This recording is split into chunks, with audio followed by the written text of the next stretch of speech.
Balai diplomatique à la présidence du Faso, 6 ambassadeurs nouvellement accrédités ont présenté leur lettre de créance. Leur mission, faciliter les relations de coopération entre leur pays et le Burkina. Les présentations respectives en ouverture d'édition. Des poids irréels pour des prix officiels, des sacs de ciment de 45 à 48 kg vendus au prix de 50 ou encore du riz de 24 kg vendu au prix de 25. Des intentions et actes dolosifs mis à nu par le ministre du Commerce lors d'un contrôle. Des fautifs s'exposent à des sanctions. Nous serons dans un instant sur le terrain pour le constat. La résilience intégrée et un développement économique pour le Sahel, possible par l'agroalimentaire. Le programme dénommé ProAride est estimé à plus de 65 milliards de nos francs. Le Mali, le Niger et le Burkina sont touchés à l'échelle sous-régionale. Les images du lancement dans une poignée de minutes. Ce sont les titres de votre 20h. Madame, Monsieur, bonsoir. Ils sont 6 ambassadeurs extraordinaires et plénipotentiaires, tous nouvellement accrédités au Burkina. Ils ont pour mission de faciliter les relations de coopération entre leur pays d'origine et celui d'accueil. Ce 6 juillet est marqué par la présentation de leur lettre de créance au chef de l'État. Détail de la cérémonie avec Roger Kam et bienvenue Tonsa. Missitoura Abdoulrahim, diplomate de profession, né en 1968. Nouvel ambassadeur extraordinaire et plénipotentiaire de la République fédérale du Nigeria auprès du Burkina Faso, c'est elle la première à présenter ses lettres de créance ce 6 juillet au président du Faso. Missitoura Abdoulrahim est chargé de poursuivre le renforcement des relations diplomatiques entre le Burkina Faso et le Nigeria. Une coopération qui dure depuis 1972. Elle se nomme Nilgun Erdem Ari, ambassadeur extraordinaire et plénipotentiaire de la République de Turquie. Un pays dont la coopération avec le Burkina Faso s'est formalisée le 1er août 2006 avec la signature d'un accord général de coopération. Titulaire d'un master en économie du département d'économie internationale, Nilgun Erdem Ari est marié et mère de 2 enfants. Fahad bin Abdulrahman Al-Dossari est le nouvel ambassadeur extraordinaire et plénipotentiaire du Royaume d'Arabie Saoudite au Burkina. C'est depuis les années 1970 que le Royaume d'Arabie Saoudite et le Burkina Faso entretiennent des relations de coopération. Diplômé de l'école de diplomatie et des relations internationales de Genève, Fahad bin Abdulrahman Al-Dossari est également titulaire d'un bachelor en sciences politiques de l'université King Abdulaziz de Jeddah. Tout comme les ambassadeurs du Nigeria et de la Turquie, il a pour résidence Ouagadougou. Ousra Endra Arahab est le nouvel ambassadeur plénipotentiaire de la République d'Indonésie auprès du Burkina Faso. Docteur en sciences politiques et titulaire d'un master en sciences de l'université Merdeka de Malang en Indonésie, Ousra Endra Arahab a pour résidence à Abuja au Nigeria, où il exerce déjà les fonctions d'ambassadeur de son pays, l'Indonésie. Titulaire d'une licence et d'une maîtrise en sciences et techniques, Amédou Ould Amédou est le nouvel ambassadeur de la Mauritanie au Burkina. Il a successivement été ministre des Pêches et de l'économie maritime, ministre du Développement rural et de l'Environnement et ministre de la Culture, de la Jeunesse, des Sports en charge de la francophonie dans son pays. Il a pour résidence Bamako, où il occupe également le poste d'ambassadeur pour le compte de son pays. C'est lui qui referme le balai diplomatique ici à Kossia. José Ornero Gómez, ambassadeur extraordinaire et plénipotentiaire du Royaume d'Espagne auprès du Burkina Faso, avec pour résidence Bamako au Mali.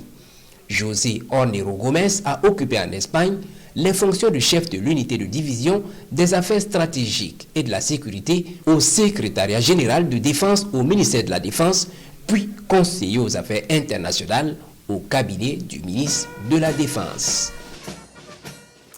À la primature, il est question d'agriculture et l'on veut nourrir le monde sans l'empoisonner à travers de nouveaux modèles agricoles. L'ambition affichée pour la prochaine conférence ouest-africaine sur l'agriculture biologique, elle se tient du 13 au 16 octobre prochain à Ouagadougou. Il en a été question ce matin entre le Premier ministre et une délégation du Conseil national en charge. L'audience avec Daouda Ouattara et Marguerite Douagno. Ils sont venus présenter au Premier ministre la 6e conférence sur l'agriculture biologique de l'Afrique de l'Ouest et faire le point des préparatifs au chef du gouvernement. Eux, ce sont les membres du Conseil national de l'agriculture biologique section Burkina Faso. Les échanges permettent de parler des enjeux agricoles pour l'avenir à travers le nouveau modèle de l'agriculture biologique véhiculé par la dite conférence. C'est évidemment une conférence extrêmement importante pour nous et pour le Burkina Faso, dans un contexte où beaucoup s'interrogent sur la fréquentabilité du Burkina Faso. Avoir 500 personnes à l'extérieur qui viennent au Burkina pour travailler sur un modèle agricole avec les acteurs de telle région, alors pour nous c'est un défi. Un défi que nous sommes encouragés, que nous sommes motivés à relever, mais qu'on devrait demander l'onction politique. Vous savez, les nouvelles façons de faire l'agriculture doivent effectivement aussi être soutenues par les politiques. Son Excellence nous a rassuré que lui et son gouvernement s'engagent à nous accompagner pour que nous puissions faire cette conférence un temps plein, pour que beaucoup qui ne venaient pas au Burkina parce qu'il y a des soucis puissent comprendre que le Burkina est fréquentable et que les acteurs s'engagent et nous pouvons effectivement être aussi la locomotive pour un nouveau modèle agricole. 500 participants sont attendus à la rencontre prévue pour se tenir à Ouagadougou du 13 au 16 octobre prochain autour du thème « Nourrir le monde sans l'empoisonner ». Il est question aussi d'amélioration, mais cette fois-ci du cadre législatif pour un meilleur accès des populations aux services de santé. Ceux qui vont y œuvrer sont députés élus de la 8e législature. Depuis ce 6 juillet, ils sont réunis au sein d'un réseau de parlementaires en santé, population et développement. La mise en place du réseau avec Issa Kafando et Nathalie Kaori. Avec un bureau de 18 membres, c'est au total 50 élus nationaux qui composent le réseau des parlementaires burkinabés en santé, population et développement. Il a pour objectif principal de contribuer à la mise en œuvre de politiques et législations en vue de répondre aux attentes des Burkinabés en matière de santé, de développement et des questions de population. Améliorer les connaissances des députés sur les problèmes liés à la santé, à la population et au développement, et constituer un cadre de sensibilisation, d'information et d'action des parlementaires sur des problèmes liés à la santé, à la population et au développement, et aussi lutter contre le VIH-Sida, les IST et les maladies endémiques et épidémiques, et aussi lutter contre la Covid-19. Vous savez que c'est une maladie, en tout cas, qui est d'actualité, le coronavirus. Ça serait une priorité pour les parlementaires de la 8e législature. Le réseau est constitué de toutes les sensibilités politiques présentes à l'Assemblée nationale. Il prend en compte également les 6 groupes parlementaires que compte la 8e législature. Et dans ces activités, le réseau bénéficiera de l'accompagnement de l'UNICEF et de la direction des politiques de population. Dans un autre registre, on parle de la crypto-monnaie, notion peu connue par le citoyen lambda. Elle pourrait pourtant être facilitatrice du commerce en Afrique. Et c'est d'ailleurs ce volet qui retient l'attention du Parlement de la CEDEAO. Il organise à cet effet une réunion délocalisée à Ouagadougou. La rencontre devrait permettre à chaque parlementaire de comprendre la crypto-monnaie et son utilisation dans l'espace communautaire. Urbain Benito Somé et Fousseni Kindo. Le Bitcoin est l'une des crypto-monnaies la plus connue certainement, mais il en existe d'autres en usage dans le monde et dans l'espace CEDEAO, la communauté économique des États de l'Afrique de l'Ouest. Si la crypto-monnaie opère indépendamment des banques et des gouvernements, elle permet aussi la facilitation des échanges dans l'économie. Mais force est de reconnaître que son usage devient de plus en plus abusif et inquiète les États. D'où cette rencontre de Ouagadougou à l'intention des députés de la CEDEAO. Tout changement charrie des incertitudes, des inquiétudes, mais on a bon espoir qu'avec la crypto-monnaie, comme le thème même le dit, c'est pour faciliter le commerce intercommunautaire dans l'Afrique de l'Ouest. Donc je ne suis pas sûre on parle de préoccupation, mais c'est plutôt pour visiter le secteur et pouvoir en tirer les dividendes. Pour la CEDEAO, même si la crypto-monnaie a des avantages certains, il est tout de même hasardeux d'y investir en l'absence d'un cadre légal. L'espace communautaire craint donc une désorganisation de son économie. Les gens se réjouissent déjà parce que on parle de transparence, on parle de facilité, on parle d'absence de taxes et ainsi de suite, mais il va falloir encadrer, sinon ça va être difficile, surtout pour nous, nos économies qui sont naissantes, qui sont un peu fragiles, et quand on adosse à ça la Covid-19, bon, c'est pas évident.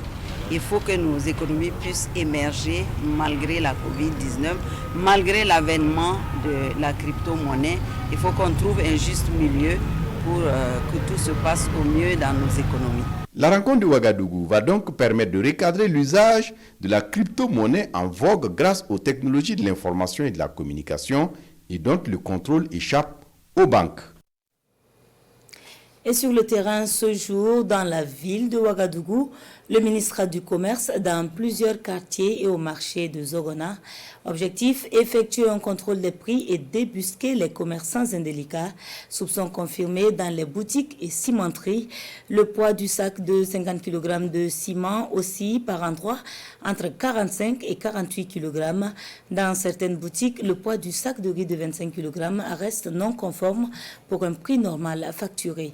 Face à la situation, le ministre annonce des sanctions à venir. Kounsoun Koulibaly et Momoni Soubeiga. Des sacs de ciment de 50 kg qui pèsent 48, 49, voire même 45 kg. C'est ce qui ressort du paysage des techniciens du ministère du Commerce dans ce dépôt à Zorona. Visiblement, le ministre du Commerce n'en revient pas. La Ligue des consommateurs est désemparée. L'analyse comparative qu'on fait de la cimenterie à là, on a des sacs qui font 45,40.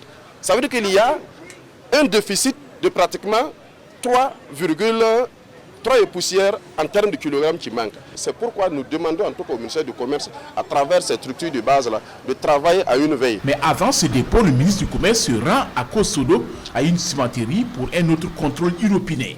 Au sortir, rien n'est à signaler. Le ciment est disponible à notre niveau et nous assurons vraiment la disponibilité et la qualité du ciment pour la population. Nous avons constaté que les silos sont pleins et que le ciment sort normalement et qu'il n'y a aucune difficulté particulière en matière d'approvisionnement du pays. Et aussi nous rassurer par rapport donc, au poids, mais aussi au respect de la réglementation donc, en matière donc, de prix des pas usés. La visite se poursuit dans une boutique non loin de là. Après pesage des sacs de riz de 25 kg vendus dans cette boutique, le poids réel affiché est de 24 kg. La suite du contrôle, c'est dans une quincaillerie de vente de fer. Ici, le fer est vendu sans certificat de conformité, ce qui constitue une fraude selon le ministre du Commerce. Le cap est ensuite mis sur le marché de Zorona où le ministre vient s'enquérir des coûts des céréales. Le constat qui se dégage est que les prix des céréales ont connu une flambée ces derniers temps. Le ministre du Commerce pointe du doigt certains commerçants qui pratiquent des spéculations. En l'espace donc de 2 mois, 3 mois, 4 mois, les gens ont commencé à spéculer. C'est pour dire à la fois ceux qui importent les produits qu'il est bon qu'on respecte la réglementation pour ne pas amener la contrefaçon, mais aussi indiquer que l'exportation des céréales, nous avons suspendu depuis 2020 la délivrance des autorisations spéciales d'exporter, mais nous constatons que d'autres personnes continuent de dribbler nos frontières pour sortir les céréales. L'ouverture des boutiques témoins est l'une des réponses que le gouvernement a apportées pour soulager les personnes vulnérables. Et le ministre est allé encourager également le personnel de la SONAGES à Tanguin dans l'arrondissement 4. Ici, les boutiques témoins sont fonctionnelles et au regard de l'engouement, la SONAGES envisage d'ouvrir d'autres boutiques. Il y a 3 boutiques dans cet arrondissement et chaque boutique est approvissionnée à hauteur de 40 tonnes à chaque 2 semaines. Et donc vous voyez que le prix, c'est 6 000 francs le sac de 50 kg et chaque personne vulnérable a droit à un sac de 50 kg pour 1 mois. Je voudrais saluer le travail remarquable qui est fait par l'équipe de la SONAGES pour permettre de mettre en œuvre une politique du gouvernement qui est de permettre donc, aux couches vulnérables de pouvoir donc, acheter des céréales à des prix étudiés. Selon le ministre du Commerce, son staff va accentuer les contrôles les moments à venir sur tout l'ensemble du territoire national. Il invite les commerçants à respecter la réglementation afin d'éviter d'éventuels désagréments. Dans la quête de l'atteinte de la sécurité alimentaire, le Burkina Faso est accompagné par la République fédérale d'Allemagne de 100 millions en matériel roulant et en équipement technique au profit du ministère de l'Agriculture. La remise est intervenue ce 5 juillet selon le témoignage de Kounsoun Koulibaly et Isia Kanana. Atteinte de la sécurité alimentaire au Burkina Faso, la République fédérale d'Allemagne aux côtés du gouvernement. Un engagement qui se concrétise ici par cette remise de matériel roulant et d'équipements techniques au ministère de l'Agriculture, des Aménagements hydro-agricoles et de la mécanisation. Un don qui vient contribuer à la mobilité des agents sur le terrain.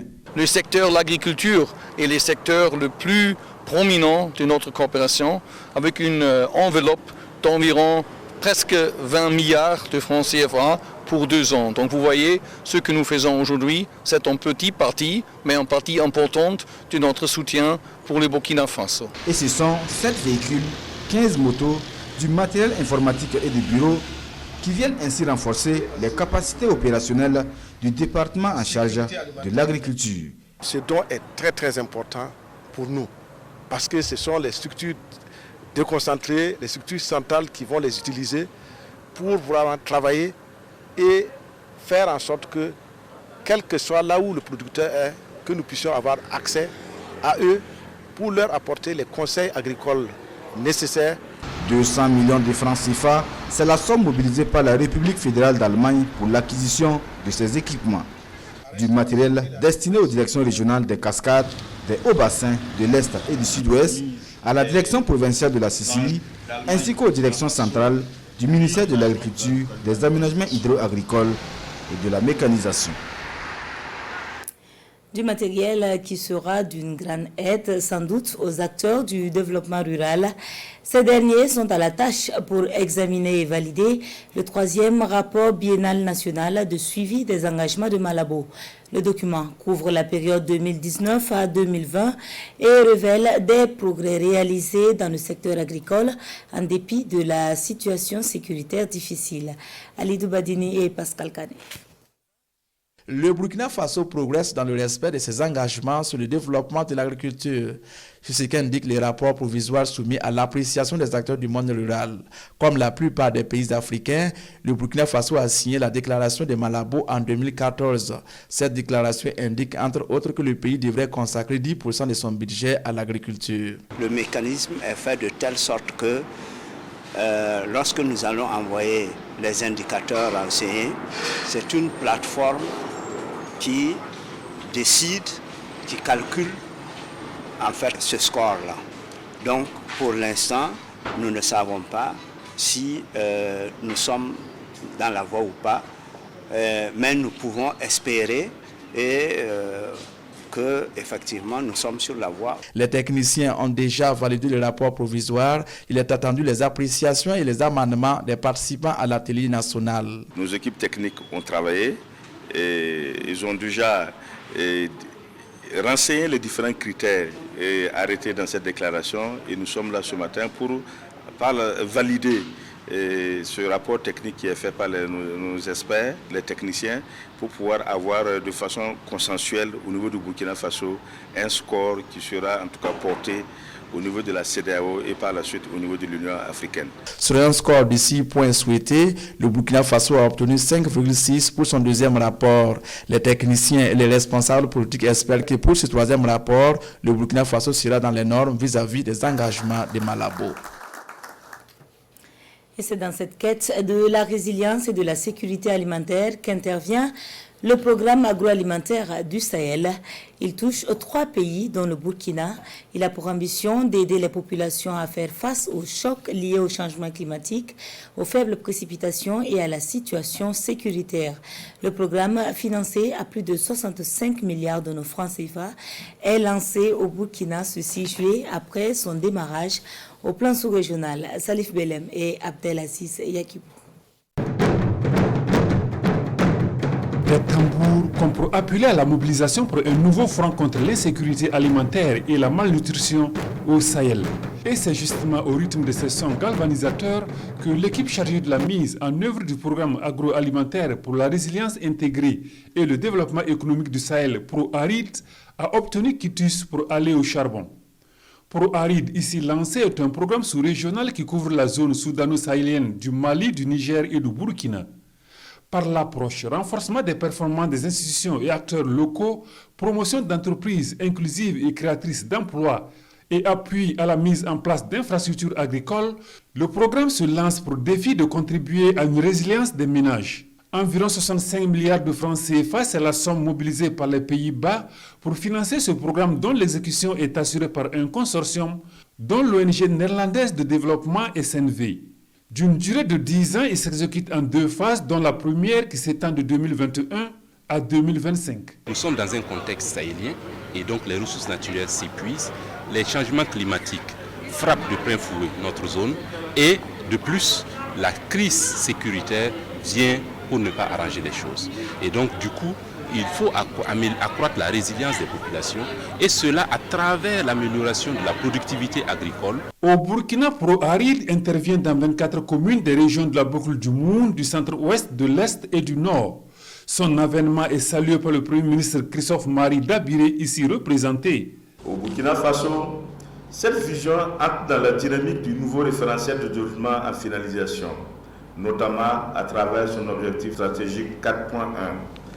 Développer durablement un secteur agro-silvo-pastoral, faunique et halieutique productif et résilient, davantage orienté vers le marché. Je voudrais donc saisir cette occasion pour exprimer toute ma gratitude à ces partenaires techniques et financiers qui nous soutiennent dans la mise en œuvre de ce vaste chantier de développement. Le programme ProArid ambitionne de toucher environ 960 000 personnes évoluant dans le secteur agro-silvo-pastoral et halieutique au Burkina à l'horizon 2030. L'entrepreneuriat dans son volet agricole est prôné par le Programme des Nations Unies pour le développement. Le PNUD veut créer des milliers d'emplois à travers la pratique de la maraîchiculture. Un programme d'amélioration des moyens d'existence a donc été mis en place. Il fait l'objet d'une séance d'information au profit des bénéficiaires le 28 juin dernier. Edouard Ouedraogo et Dramansou. Au Burkina Faso, 360 000 à 470 000 hectares sont touchés par la dégradation des sols chaque année, selon une étude du ministère en charge de l'environnement. Le programme d'amélioration des moyens d'existence durable des terres en milieu rural, PAMED, entend contribuer par des actions sur le terrain pour restaurer les sols et créer des emplois. À Dédougou, les acteurs de mise en œuvre du PAMED informent les bénéficiaires des communes pilotes sur le bien fondé du programme. Chaque coopérative va parrainer 3-4 coopératives. Chaque membre de coopérative va appliquer ce qu'il apprend dans la ferme pilote et en appliquant va s'entourer aussi d'autres chefs d'exploitation. À travers ce programme, les bénéficiaires entendent relever les défis de la sécurité alimentaire. Sur ce site, on peut produire selon les besoins du marché. Si vous voyez que c'est du maïs, à un moment donné qui va commencer à marcher, vous pouvez mettre le maïs pour anticiper. Et si vous voyez que c'est le niébé, ou bien les choux et les oignons, vous allez mettre, vous pouvez les utiliser aussi. Ça peut nous aider à ne plus s'asseoir inutilement, participer au développement du pays, mais aussi ça va nous réduire nos dépenses et subvenir également à nos besoins. Le PNUD et le gouvernement burkinabé mobilisent plus d'1,514 milliard de francs CFA pour la mise en œuvre du PAMED dans 4 communes pilotes de la boucle du Moun et du centre-ouest. La jeunesse a toujours encouragé à œuvrer pour l'entrepreneuriat. Plus de 800 jeunes reçoivent l'appui de la coopération italienne à près de 2 milliards de nos francs. Un appui qui intervient dans le cadre du projet Jeunesse, Emploi et Migration. Il est soutenu également par le gouvernement burkinabé et l'OIM. Vincent Kendrebeo. Grâce à un accord de financement du gouvernement italien, l'OIM donne une suite à son projet GEM, le projet de renforcement de l'employabilité et de l'entrepreneuriat des jeunes pour réduire les risques de migration irrégulière. Le projet de 3 millions d'euros, soit environ 1 milliard 967 millions de francs CFA, vise à former en 3 ans 805 jeunes à l'entrepreneuriat, parmi lesquels 775 qui bénéficieront de financement de leur projet d'entreprise. Ces jeunes-là auront donc un appui au niveau donc de la formation, donc du renforcement de leur employabilité, mais aussi aura un appui pour leur installation, parce qu'il y aura donc des fonds de financement pour les aider donc à implémenter donc les plans d'affaires qu'ils auront donc identifiés, planifiés eux-mêmes et mis en œuvre donc avec l'appui donc de ces fonds que l'on va leur donner. On voit aujourd'hui que de plus en plus c'est nécessaire pas seulement de combattre le terrorisme et le chômage avec des moyens de sécurité, mais c'est important d'intervenir avec des programmes comme celui-là pour les jeunes, pour les femmes, pour les personnes qui portent des handicaps, pour lui donner l'espoir. La première phase du projet GEM de l'OIM, dont un aperçu des résultats est ici présenté, a permis à des jeunes hommes et femmes burkinabés de créer leur propre entreprise et d'être financièrement autonomes. Cette deuxième phase du projet, qui poursuit les mêmes objectifs, sera mise en œuvre dans les régions du centre-est, du centre-sud et du plateau central. Nouveau projet en marche à l'ENAM, l'École nationale d'administration et de magistrature. Il s'agit de la digitalisation de la formation. La phase pilote a démarré par une session de formation continue ouverte à distance sur une période de 3 semaines. Elle regroupe 200 acteurs spécialistes des questions de collectivité territoriale. Nongba Kouda et Estelle Judith Assokba. L'École nationale d'administration et de magistrature ENAM opte pour la digitalisation dans ses curricula de formation. C'est une première et cela débute par la présente session de formation continue ouverte à distance. C'est une formation certifiante qui se déroule entièrement en ligne. Toutes les activités d'enseignement et d'apprentissage vont s'effectuer à travers une plateforme. Les apprenants vont utiliser la plateforme pour accéder au contenu. Il y a des contenus en capsule vidéo, il y en a en format PDF. Et il y en a en PowerPoint, donc ils vont les télécharger, les lire ou regarder les vidéos et réaliser des activités d'apprentissage au fur et à mesure. C'est à l'issue du déroulement du cours, il y aura un examen de certification qui sera mis en œuvre. Cette phase pilote regroupe 200 participants spécialistes des questions des collectivités territoriales. Les modules dispensés sont les techniques de négociation et de gestion de conflits. 2 modules qui se complètent selon le directeur général de l'ENAM. Il faut résoudre les conflits pour pouvoir construire nos collectivités territoriales et nos communes, et en même temps, il faut donner des outils de négociation pour pouvoir améliorer la qualité de l'offre de services. L'ENAM veut relever un double défi. D'abord, le premier défi, c'est révolutionner les mindsets, les états d'esprit. Il faut que les acteurs de demain, donc ceux-là qui vont être dans l'administration de demain, ils puissent être au courant de ce qui se passe et qu'ils puissent rentrer dans le domaine numérique. Le deuxième, c'est d'amener les énarques et tous ceux qui vont s'inscrire sur la plateforme, d'avoir de l'expertise partout où ils sont. Dans cette dynamique de digitalisation, l'ENAM est appuyé par la GIZ. Contrat rempli pour l'entreprise Abdoul Service. Ce 6 juillet, il a procédé à la remise du dernier lot de logements sociaux de l'ONEA. Au nombre de 900, ces logements sont érigés à Sakabi, à Bobo-Dioulasso. Ils sont de type F2 et F3 social. La remise avec Hassan Gourabou et Ali Traoré. Par cet acte, l'entreprise Abdoul Service met à la disposition de l'ONEA le dernier lot de logements sociaux ici à Sakabi, c'est à Bobo-Dioulasso. Des infrastructures qui devraient contribuer à l'épanouissement des différents bénéficiaires. C'est un rêve qui est devenu réalité. C'est un projet qu'on a commencé depuis 2016. Ça a commencé à prendre forme depuis 2018. Et aujourd'hui, c'est la fin, donc nous ne pouvons qu'être heureux. Nous sommes heureux. Je crois que c'est une aubaine pour nous. Parce que quand on connaît la problématique du logement au Burkina Faso, vraiment, on ne fait que s'en réjouir. J'ai un an plein de services aujourd'hui. Donc je suis vraiment très content et très heureux d'avoir cette maison. Une joie qui se justifie au regard des logements qui sont sortis de terre. Ce sont des logements de type F3 et ceux de F3 social. Quand tout finit, les logements tout finis, nous avons là-bas, c'est le marmoresque qu'on met à l'extérieur. À l'intérieur, on met la peinture. Il y a le staff qui est là, le plafond, l'appareillage électrique comme sanitaire, tout est posé. Maintenant, le côté social, on met juste la chaux à l'intérieur et tyrolienne à l'extérieur. Tôle, bac et puis les ouvertures restent en persienne, mais le tout fini, les ouvertures sont en baie vitrée. Avec la mise à disposition de ces logements sociaux, Abdoul Service répond à son slogan qui est de faciliter l'accès à un abri à tous citoyens. Ça c'est que vraiment c'était un pari pour nous, que nous on tenait coûte que coûte vraiment à respecter ces engagements.